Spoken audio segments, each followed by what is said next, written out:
Assalamualaikum warahmatullahi wabarakatuh. Ya.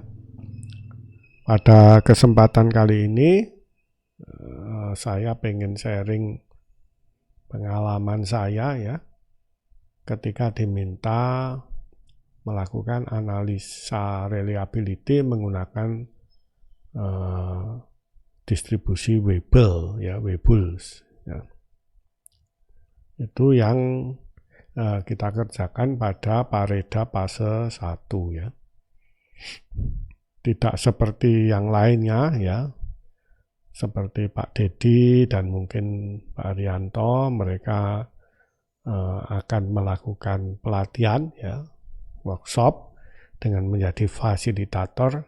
Saya di sini hanya akan sharing pengalaman ya, itu yang perlu digarisbawahi.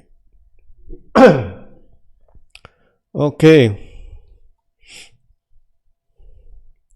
Mungkin kita perlu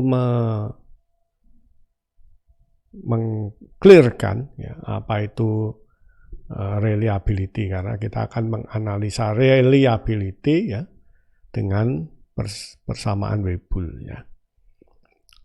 Reliability mungkin dalam bahasa Indonesianya adalah kehandalan ya. Suatu mesin atau komponen yang reliable itu yang handal ya. Handal artinya ya bisa menjalankan komponennya ya dengan tingkat keyakinan tertentu. Kalau yakin 100% ya, maka kita bisa mengatakan bahwa mesin tersebut sangat handal. Kalau yakinnya ya mungkin 60, 50 ya agak handal ya. Kalau mesinnya akan bisa menjalankan fungsinya dengan tingkat keyakinan mungkin bisa, mungkin enggak. 25%, 30% bisa ya. Itu kurang handal dan seterusnya dan seterusnya. Mungkin saya akan memberikan gambaran ya. Gambaran tentang ya, ini dua sepeda motor, sama-sama motor lawas, motor kuno, itu agak lama umurnya, tapi yang satu Vespa kuno ini adalah bisa dikatakan lebih handal dibanding sepeda motor yang bawah ini ya. Ini mungkin video ini menjelaskan.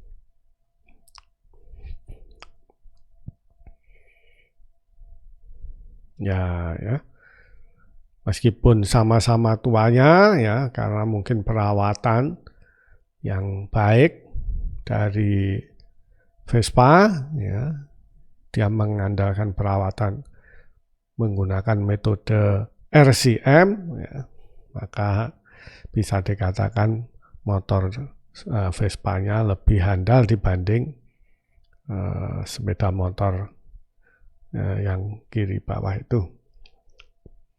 Begitu ya.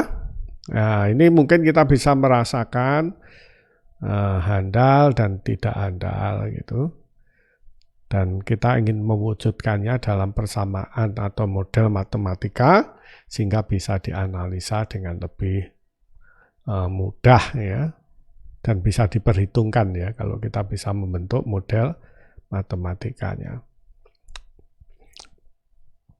Kapan suatu mesin secara umum handal ya tentu saja ketika baru beli. Ketika baru beli ya tentu handal ya. Meskipun nanti ada namanya early life period life ya, early life period. Ada yang useful life. Terus kemudian ada yang wear out ya, itu nanti ya.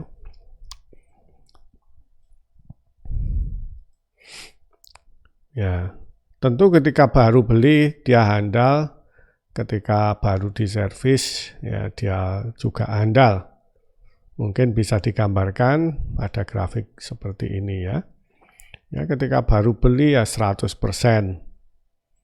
Ya, kemudian berjalan waktu, keandalannya berkurang. Setelah sekian tahun mungkin kehandalannya bisa dikatakan rendah ya, dan perlu diservis ulang untuk meningkatkan kehandalannya. Ya, kemudian dia setelah diservis tentu kehandalannya meningkat meskipun mungkin nggak bisa kembali 100% seperti ketika beli baru ya. Kemudian ya digunakan, kehandalannya berkurang sampai dianggap nggak handal yang daerah kuning, diservis lagi, naik ya kehandalannya meskipun juga mungkin tidak bisa sehandal yang kedua ini ya, servis yang kedua, pertama ya, servis yang kedua. Dan dia lama-lama juga turun, dan biasanya waktunya, rentang waktunya semakin lama semakin pendek ya. Kalau mesinnya sudah tua sekali ya hampir perlu dirawat tiap hari ya. Persis seperti orang ketika muda ya dipakai apa saja nggak sakit ya. Mudah dan tidak sakit. Ketika agak tua ya harus perlu perawatan ya. Lama-lama ya tiap hari kerokan, baunya minyak angin ya, yang waktu muda baunya parfum, setelah umur 50 lebih seperti saya ini ya baunya ya minyak angin, balsem gitu. Oke, kita ingin memodelkan, kita bisa merasakan hal ini ya, tetapi kita pengen memodelkannya secara matematis sehingga nanti kita bisa memprediksi kapan kita harus melakukan perawatan ya. Kapan dan apa kalau bisa yang perlu dirawat pada waktu yang sudah ditentukan, yang sudah diprediksi. Sehingga segalanya bisa diantisipasi, menurunkan biaya perawatan, biaya penyimpanan juga ya. Kalau terlalu lama spare part-nya disimpan ya kita tentu perlu bayar tempat paling enggak untuk menyimpan, kemudian juga merawat selama disimpan ya. Alangkah baiknya kalau kita bisa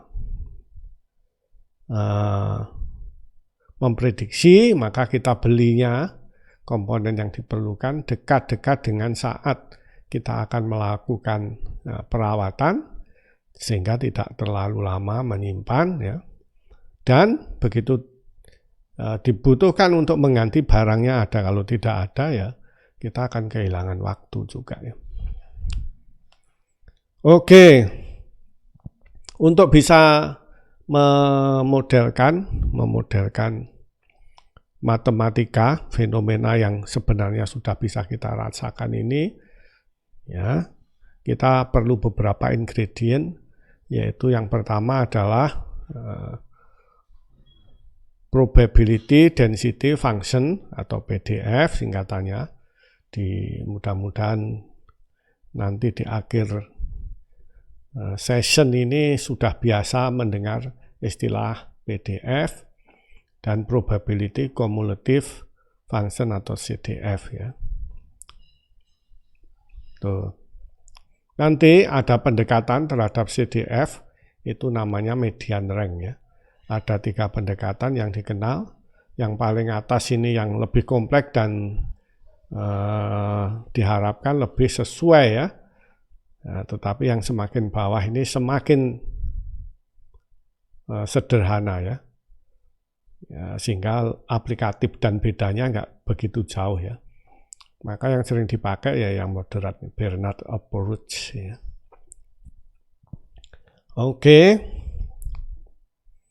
Maka pertama kita akan menyamakan persepsi tentang PDF dan CDF ya. Mungkin ini saya kasih contoh ya. Ini adalah tinggi cewek di suatu kota, ini kayaknya di Eropa karena mediannya ini di 165 ya. Jadi rata-rata tinggi cewek di suatu kota di Eropa sana adalah 165 cm. Maka tentu sebagian besar ya berkumpul di sini ya, populasinya ya di dekat dengan median. Semakin jauh dari populasi semakin sedikit jumlah, semakin jauh dari median semakin sedikit jumlah populasinya ya. Gambarnya seperti ini kan.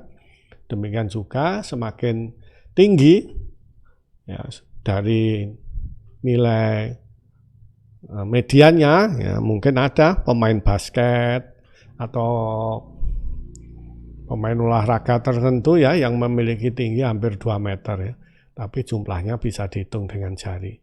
Demikian juga mungkin ada orang yang pendek-pendek di kota itu, tetapi jumlahnya tentu tidak sebanyak yang berkumpul di median ya, di rata-ratanya. Oke.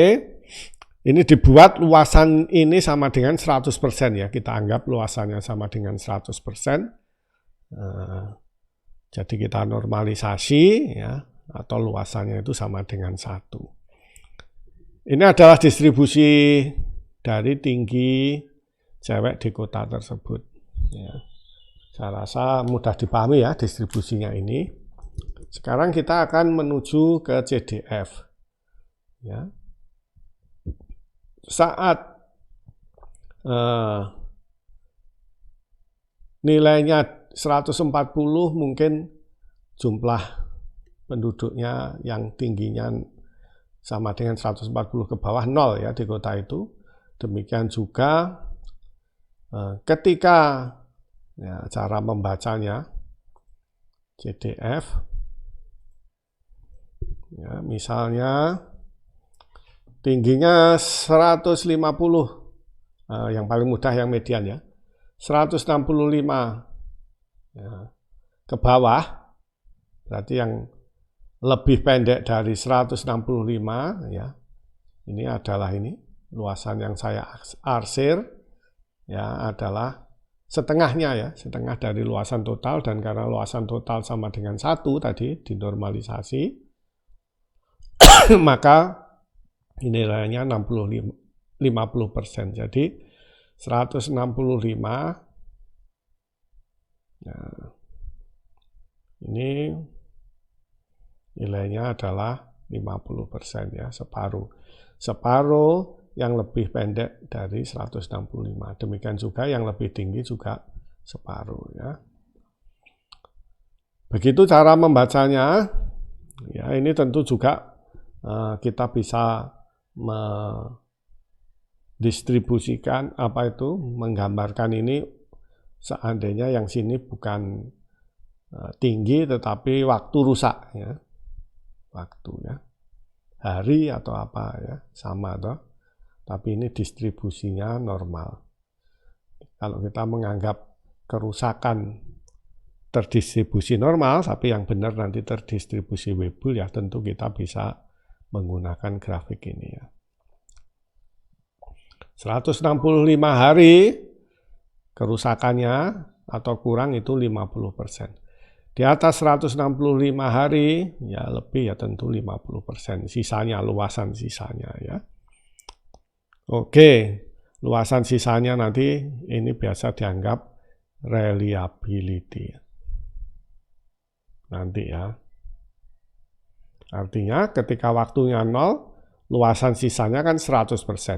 Jadi kalau kita beli sepeda motor baru, ya sepertinya kehandalan dari sepeda motor itu adalah 100%. Semakin tua umurnya, nanti kehandalannya semakin sedikit sisanya ya. 165 hari, kehandalannya 50%. Begitu definisi tentang PDF dan CDF, dan luasan di bawah kurva ya seperti ini ya. Di matematika kita biasa ya, luasan di bawah kurva itu simbolnya seperti ini ya, luasan. Fungsi kalau sini waktu ya fungsi T dt ya. Ini sepanjang luasan, atau kita mengintegralkan ya ke sana. Dari PDF menjadi CDF kita mengintegralkan, Tentu dari CDF menjadi PDF ya kita bisa memperolehnya ya dengan anti integral atau melakukan turunan ya. Ya, jadi di PDF di CDF